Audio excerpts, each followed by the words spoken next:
Nagbabalik ang PTV Balita ngayon.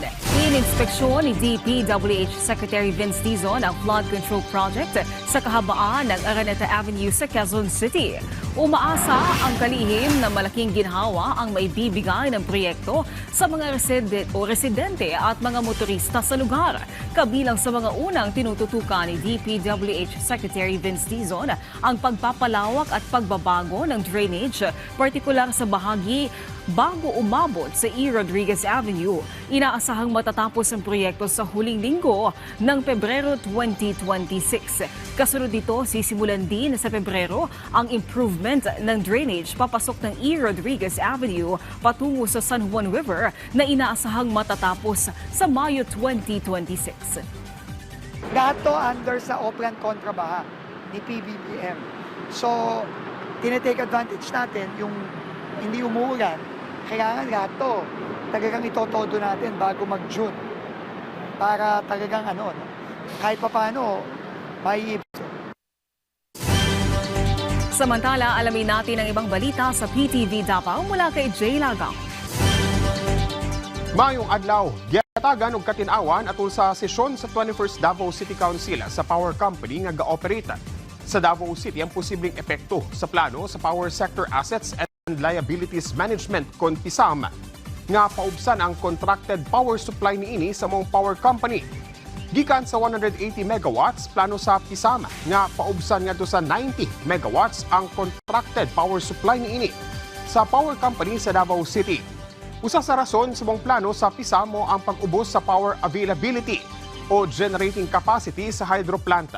Natukod ang PISAM alang sa privatization, pagdumala ug sa pagbaligya sa mga assets o liabilities sa National Power Company kon NPC. Ang PISAM-sab ang mo'y nagdumala sa Agos Pulangi hydropower plants nga mo'y pinakabaratong source sa kuryente dinhi sa Mindanao. Sumala sa power company, posibleng resulta niini mo ang 50 centavos per kilowatt hour nga dugang singil sa kuryente. Gibutyag sa power company nga kung ugaling ipatuman sa PISAM ang supply cut, mapugos sila nga dugangan ang ilang ginapalit nga supply sa kuryente sa wholesale electricity spot market kon WESM. Subay niini usa ka resolusyon ang giaprubahan sa Davao City Council nga nanawagan sa PISAM nga dili idayon ang supply reduction.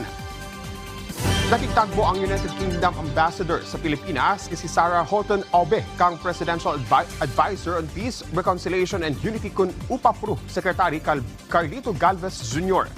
Dinigipadayag ni Secretary Galvez ang mahitungod sa mga mahinungdanon nga kalampusan sa pagpatuman sa Bangsamoro Peace Process.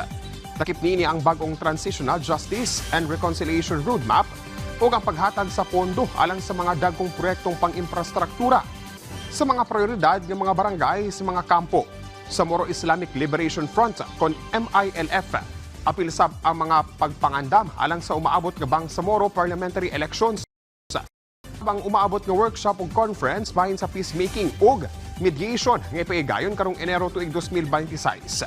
Tumong sa umpulong ang pagpalig-on sa kooperasyon ug ang pagpaambit ug kaalam bahin sa inclusive peace building ug mediation. Tambungan kini sa mga senior nga representante gikan sa Pilipinas, United Kingdom, Ireland ug uban pang mga eksperto ug mga civil society stakeholders. Huwag mo ka ang mga nagunang balita din sa PTV Davao. Ako si Jay Lagang. Mayong adlaw. Daghang salamat Jay Lagang. At yan ang mga balita sa oras na ito. Para sa iba pang update, i-follow at i-like kami sa aming social media sites at PTV PH. Ako po si Naomi Tiburcio para sa Pambansang TV sa Bagong Pilipinas.